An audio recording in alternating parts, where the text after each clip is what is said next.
Oke, sebelumnya Assalamualaikum warahmatullahi wabarakatuh. Di sini saya Hafid Mukhtaris akan memaparkan terkait hasil kerja dari saya sendiri terkait perbandingan 5 jurnal Green Logistik atau produk-produk Green Logistik sebagai pengganti UTS atau ujian tengah semester pada mata kuliah Green Logistik. Sebelumnya perkenalkan, saya Hafid Mukhtaris mengenai 178 kelas D semester 6. Ini saya sendiri. Langsung aja, di sini aja jurnal pertama tentang kemajuan dan tantangan teknis ekstraksi ramah lingkungan, yang mana jurnal ini berjudul Advance and Challenge in Green Extraction Technique for Indonesia Natural Product Review. Mungkin secara singkat tak jelaskan tentang inti jurnal ini, isinya. Yang pertama itu mengulas teknologi ekstraksi atau proses pemindahan atau pengambilan senyawa aktif bahan alami yang lebih efisien dan ramah lingkungan dibandingkan cara tradisional. Kurang lebih jurnal ini membahas tentang metode ekstraksi yang alami dan lebih efisien. Dan ini ada cuplikannya, jurnalnya, dan ini ada linknya di bawah. Ada linknya. Oke, kita lanjut ke jurnal kedua.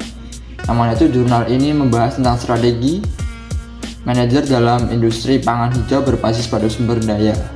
Inti dari jurnal ini itu mengkaji bagaimana sumber daya internal perusahaan berpengaruh terhadap keputusan dan loyalitas pelanggan terhadap produk pangan ramah lingkungan.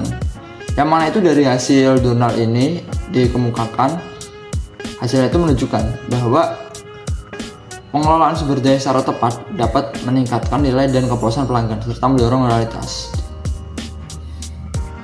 Oke, dan ini ada jurnalnya. Ini ada linknya, sumbernya. Lanjut, kita ke jurnal nomor 3 tentang Traditional Seafood Market in Jakarta, Indonesia and Evaluation of Potential Hazard. Yang mana itu membahas tentang kontaminasi mikroplastik pada kerang hijau dari pasar tradisional di Jakarta. Intinya itu pada penelitian ini menemukan bahwa kerang hijau yang dijual di pasar tradisional Jakarta terkontaminasi mikroplastik dalam jumlah tinggi. Nah, selanjutnya ditemukan bahwa semakin besar ukuran kerang, semakin banyak mikroplastik di dalamnya. Bahan kimia tersebut tentunya berbahaya bagi tubuh kita, yang mana estimasi konsumsi masyarakat Jakarta dapat menelan lebih dari 11.000 partikel mikroplastik per tahun dari kerang ini tentunya. Lanjut, ini ada cuplikannya, jurnalnya, dan ini ada linknya. Dan yang keempat ada hubungan model intelektual ramah lingkungan dan inovasi terhadap kinerja keuangan berkelanjutan. Jadi di penelitian ini berkaitan dengan model intelektual yang berkaitan dengan lingkungan, inovasi ramah lingkungan, dan hasil keuangan jangka panjang perusahaan. Inovasi ramah lingkungan berfungsi sebagai jembatan untuk mengubah nilai tersebut menjadi keuntungan nyata. Jadi penelitian ini hasilnya menunjukkan semakin tinggi kemampuan lingkungan perusahaan, semakin baik kinerja keuangannya. Ini jurnalnya, ini linknya. Oke, kita lanjut ke jurnal 5, mana jurnal ini membahas tentang ekstraksi mikroplastik dan kandungan logam berat pada kerang hijau di Muara Bekasi. Jika sebelumnya di jurnal ketiga itu di Jakarta, ini di Muara Bekasi. Kurang lebih penelitian ini meneliti mikroplastik yang ditemukan dalam kerang dari perairan Bekasi dan kandungan logam berbahaya yang menempel pada plastik tersebut. Hasilnya, kerang dapat dijadikan indikator kualitas perairan karena kerentanannya terhadap pencemaran. Oke, ini sudah saya paparkan jurnal kelima, ini jurnalnya, ini linknya, dan tadi sudah saya singgung nih secara awal. Intinya jurnalnya membahas apa aja sih. Sekarang kita langsung nih, kita bandingin 5 jurnal ini dari pertama fokus utamanya. Pertama, jurnal pertama ini membahas teknologi ekstraksi bahan alam yang efisien dan ramah lingkungan. Jurnal kedua ini membahas tentang sumber daya dalam bisnis pangan berkelanjutan. Yang ketiga, ancaman mikroplastik terhadap pangan laut dan kesehatan manusia. Yang keempat, pengaruh budaya perusahaan terhadap hasil keuangan berkelanjutan. Yang mana ini masih ada kaitannya dengan lingkungan diisi jurnalnya. Serta yang kelima, mikroplastik sebagai pembawa logam berat pada kerang. Ini ada perbandingan selanjutnya dalam metode penelitian. Yang pertama itu menggunakan metode tinjauan pustaka atau review ilmiah. Yang kedua ada survei lapangan dan analisis statistik. Yang ketiga ada eksperimen laboratorium dan alat deteksi mikroplastik. Yang keempat ada survei perusahaan dengan analisis statistik berbasis perangkat lunak. Yang kelima eksperimen laboratorium dengan identifikasi logam berat.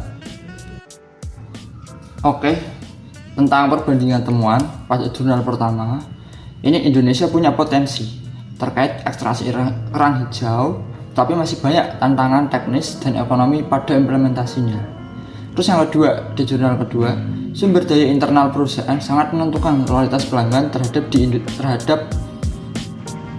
terutama di industri hijau itu sendiri. Yang ketiga, kerang di pasar Jakarta mengandung plastik dan bahan kimia berbahaya dalam jumlah besar. Yang keempat, pada jurnal 4 tentunya perusahaan yang fokus pada keberlanjutan lingkungan memiliki kinerja keuangan yang lebih baik. Jurnal kelima, mikroplastik membawa logam berat dan berpotensi berbahaya bagi rantai makanan manusia. Terus ada perbandingan kelebihan dan kekurangan jurnal ini. Yang pertama ada semua jurnal mengajukan topik secara relevan dengan situasi di Indonesia. Yang kedua metode ilmiah kuat dan dapat diterapkan di dunia nyata. Terus berbagai jurnal menawarkan solusi praktis untuk kebijakan publik. Nah, kekurangannya dari sebagian jurnal tadi kelimanya, yaitu sebagian besar terbatas pada wilayah tertentu. Yang kedua, kurangnya keterlibatan langsung dengan pembuat kebijakan atau masyarakat luas. Jadi sebatas kita melaksanakan eksperimen sendiri tanpa melibatkan tokoh-tokoh di dalamnya seperti pemerintah ataupun masyarakat. Nah, yang terakhir, tidak semua jurnal mengintegrasikan aspek sosial secara mendalam. Lebih ke eksperimen secara masing-masing atau pembahasan secara masing-masing. Oke, kesimpulannya, dari kelima jurnal tersebut memberikan kontribusi berbeda terhadap isu berkelanjutan, lingkungan terutama, dan sosial di Indonesia.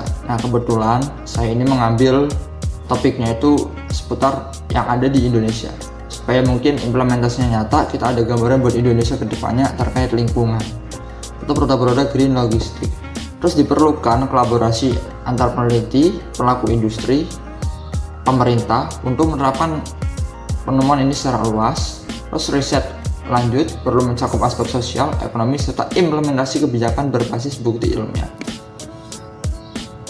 Mungkin dari saya seperti itu saja. Cukup sekian, saya akhiri. Assalamualaikum warahmatullahi wabarakatuh.